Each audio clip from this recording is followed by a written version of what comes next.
Hello everyone, I'm glad you can make it back, right? It's always good to come back to the channel. Lots of winning, we're always winning, that's all we do, right? Well look, today we're going to cover the science of commitment and consistency.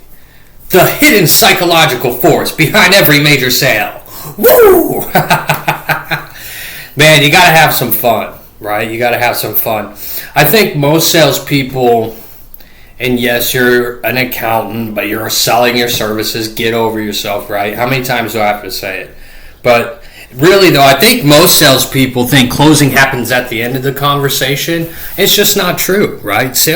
The elite salespeople understand something different, okay? And that's that the close actually happens in the first 60 seconds of the conversation. So by the time the prospect says, I'll do it, right? I'll do the sale, okay? The sale should already be over by the time they say, I'll do it, right? What you're about to learn comes from one of the most powerful principles in behavioral psychology, commitment and consistency. This principle has influenced elections, negotiations, business deals, marriages, okay? Marriages even, military operations, and virtually every major buying decision made by human beings. So look, most salespeople wait until the end of the call to ask for commitment. The best salespeople get commitments throughout the entire conversation because people have a deep psychological need to remain consistent with what they have already said, believed, and committed to. Okay, so let's break this down. Today I'm going to show you exactly how that works. So let's go part one. Make sure you grab your pencil and paper. All right, let's have some fun. Let's have some fun. Okay, look, here's the thing. Okay, the human brain hates contradicting itself. Let's start there. The human brain hates contradicting itself. What do I mean by that? Look, the human beings, okay? The aliens, no, the human beings, okay? They want to feel something. And what is that? They want to feel logical. We want to believe our decisions make sense. We want our actions to align with our beliefs. This is why commitment is so powerful. Once someone publicly states something, that their brain begins protecting that statement. Not because it's true, because it's theirs, right? Think about it. If a prospect tells you, I want more time with my family, that's no longer your idea. It's their idea. If they tell you, I need another income stream, that's their idea. If they tell you, I want to build something for myself, that's their idea. Now your job changes. You're no longer convincing. You're helping them remain consistent with what they already said. And that's a massive difference. Okay, let's go to the next module. Why most salespeople create resistance. Okay, why most salespeople create resistance. Well, it happens all the time. Okay, I would say your mindset creates the most resistance. So that's always going to be number one. But here's what most salespeople do, right? The prospect says, I want to start my own bookkeeping business. Okay, this is if you're selling programs. The salesperson says, great, let me tell you about our program. Well, it's the same concept if you're selling accounting services. That's wrong, right? The moment you start pitching, that's when the resistance actually begins because people hate being sold. Instead, the best salespeople deepen commitment. Okay, so look, check this out. They say, I want to start my own bookkeeping business. The lead salesperson says, what makes this important right now? Well, the prospect explains, right? You say, well, what if nothing changes? What happens if nothing changes? The prospect explains, how long has that been bothering you, you say? The prospect explains. Then you say, what would success look like 1 year from now? Right? The prospect explains. Notice what's happening is that the prospect is selling themselves. Every answer creates deeper psychological ownership. Okay, every answer creates a commitment. Every answer moves them closer to becoming the person that they want to become. Okay? So, how do we do it? Questions, right? Look how I just did that. What makes that important right now? What happens if nothing changes? How long has that been bothering you?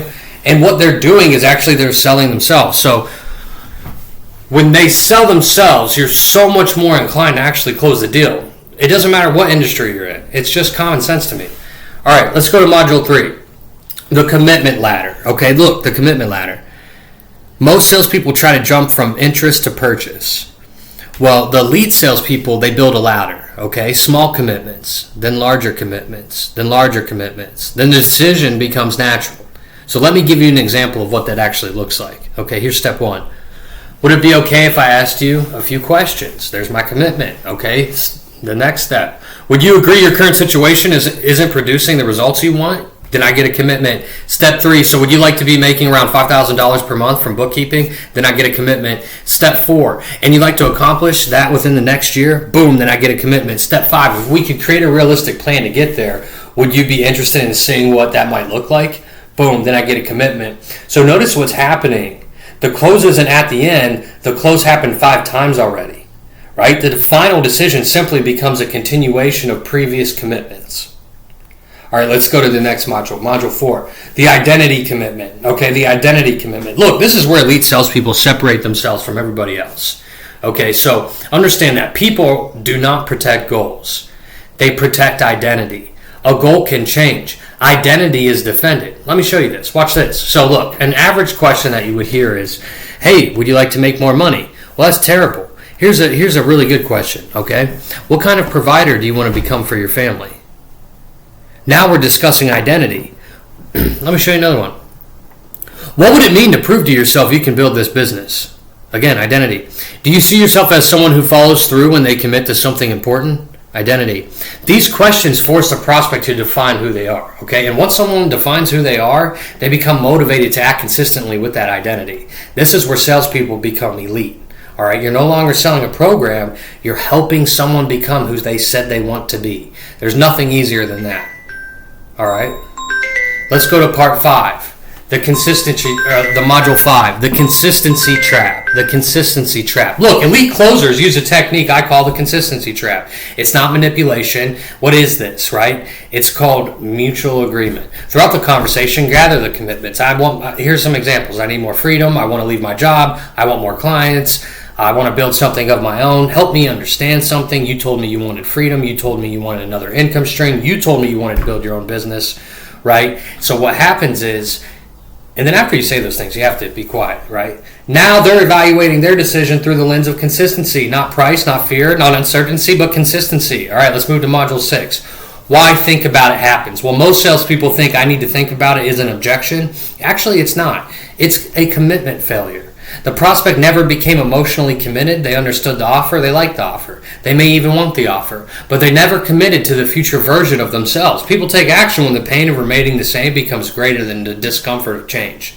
Okay? Commitment accelerates that process. Let's go to module 7. The elite salesperson mindset. All right, this is what you need. Stop trying to convince people, stop trying to overcome their objections, and stop trying to pressure people. All you need to do is create awareness, create ownership, commitment, and consistency. Look, when a prospect verbally commits to a future they genuinely want, right? When they clearly define the person they want to become, when they emotionally attach themselves to that vision, that sale becomes the next natural step, right? Because people don't fight for products, right? People fight for identities. The highest paid salespeople in the world understand one thing. The person who gains commitments throughout the conversation never has to fight for commitment at the end. So look, here's my last thing I'll leave you with. Every sale is won or lost before the presentation ever begins. Okay, the best closers aren't masters of persuasion. They're masters of commitment. So learn how to systematically gain small commitments, build identity alignment, and create consistency throughout the conversation. Do that and you'll discover something most people never understand. Closing isn't something you do at the end. Closing is something that happens the entire time throughout the conversation. So make sure you check us out at Universal Accounting Center and like and subscribe. How do I end this darn video? We'll see you in the next one.